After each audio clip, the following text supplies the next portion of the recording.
Everyone, welcome to JMD study. So मैंने बाकी सारे चैप्टर कंप्लीट कर दिया और आज मैं शुरू करने जा रही हूँ मोर टू नो से। इसके बाद हमारा चैप्टर कंप्लीट है, मैंने एनसीईआरटी के इन बिटवीन भी करवा दिए हैं।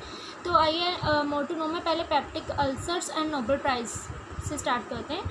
For many years everybody use to think that peptic ulcers which cause acidity related pain and bleeding in the stomach and duodenum were because of the lifestyle reasons. बहुत सालों से लोग क्या सोचते हैं कि पेप्टिक अल्सर्स जो है वो एसिडिटी रिलेटेड पेन, जो एसिडिटी होती है उस तरह के पेन से रिलेट करता है, और ब्लीडिंग जो स्टमक में हो जाती है वो इस वजह से होती है, और ड्यूडेनम में बॉडी के ही मतलब स्टमक में ही होता है। ये भी वो लाइफस्टाइल रीजंस की वजह से, लेकिन कि स्ट्रेसफुल लाइफ की वजह से बहुत ज़्यादा एसिड बन जाता है स्टमक में, जिससे पेप्टिक अल्सर्स हो जाते हैं। लेकिन ऐसा नहीं है। दो ऑस्ट्रेलियंस ने डिस्कवर किया कि एक बैक्टीरियम है helicobacter pylori was responsible for peptic ulcers. ये वाले जो बैक्टीरियम है, जिसका नेम याद रख लीजिए, ये रिस्पॉन्सिबल है। 1 मार्क्स में आ सकता है। Robin Warren born 1937 a pathologist from Perth Australia saw the small curved bacteria in the lower part of the stomach in many patients. ये स्मॉल कर्व्ड छोटा सा कर्व्ड बैक्टीरिया होता है लोअर पार्ट ऑफ स्टमक में। कहीं patients को उसने notice किया कि इन्फ्लामेशन के भी साइन हमेशा इस बैक्टीरिया के आसपास रहते हैं, यानी स्वेलिंग रहती है।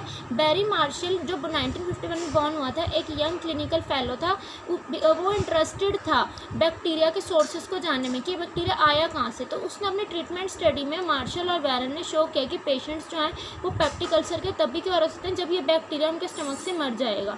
Thanks to this panic discovery, Marshall और वैरन ने इसकी डिस्कवरी की कि पेप्टिक अल्सर जो है अब नो लॉन्गर एक क्रोनिक फ्रिक्वेंटली डिसेबलिंग कंडीशन नहीं रही।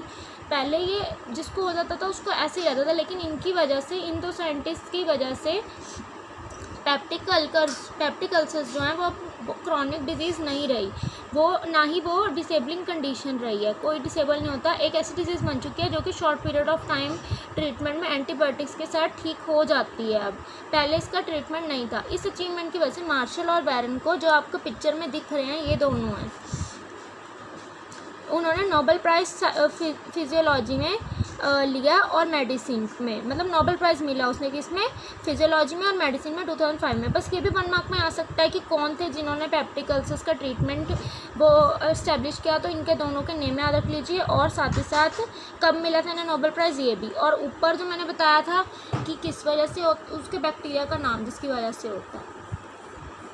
तो आइए अब नेक्स्ट इम्यूनाइजेशन पर देखते हैं, इसमें क्या है। Traditional Indian and Chinese medicinal system sometimes deliberately रब the skin crust from small pox victims into the skin of healthy people. पहले क्या होता था, इंडियन और चाइनीज़ मेडिसिनल सिस्टम, मेडिसिनल यानी मेडिसिन में जो सिस्टम थे उनके, वो क्या करते थे, कभी कभी जानबूझ के स्मॉल पॉक्स के विक्टिम्स की स्किन को हेल्दी पीपल के साथ वो कर देते थे, रब कर देते थे। तो they thus hope to induce a mild form of small pox that would create resistance against the disease. तो उन्होंने ऐसा क्यों किया, ताकि स्मॉल पॉक्स की जो फॉर्म है वो थोड़ी कम हो सके, माइल्ड हो सके, ज़्यादा सीवियर ना हो, जिसकी वजह से रेजिस्टेंस क्रिएट हो सके। मतलब बेवकूफ़ी है ये तो एक तरह से, कि क्या करते थे, जिनको स्मॉल पॉक्स हो जाता था ना, हेल्दी पीपल की स्किन उसके साथ रब कर देते थे, ये सोच के कि ये ठीक हो जाएगा, इसको कम हो जाएगी इससे बीमारी जिसको हो गया।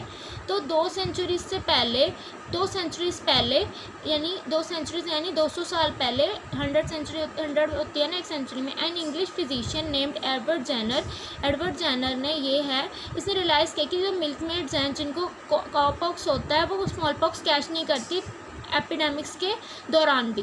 कॉपॉक्स एक माइल्ड डिजीज़ थी, तो जेनर ने ट्राई किया डेलिबरेटली कॉपॉक्स देने का उन लोगों को जो कि जैसे इस पिक्चर में दिख रहा है, ये जेनर है और ये कॉपॉक्स दे रहा है उस बच्चे को जिससे स्मॉल पॉक्स हो गया। कॉपॉक्स देने की कोशिश की and found that they were now resistant to small pox, और अब उसे पता चला कि अब उनको स्मॉल पॉक्स ठीक हो जाएगा उनका, या फिर नहीं होगा। So this was because the small pox virus is closely related to cowpox virus. ऐसा क्यों हुआ, क्योंकि ये दोनों वायरस आपस में कनेक्टेड थे। कौन से, स्मॉल पॉक्स और कॉपॉक्स। काउ का मीनिंग होता है वैका इन लैटिन में काउ को कहा जाता है वैका, और कॉपॉक्स को वैक्सीनिया।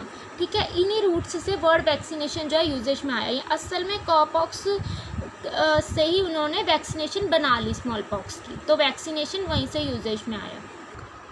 सो आई होप कि आपको बहुत अच्छे से समझ आ गए होंगे peptic ulcers and Nobel price in immunisation. यहाँ पे ये चैप्टर पूरी तरह से कंप्लीट होता है।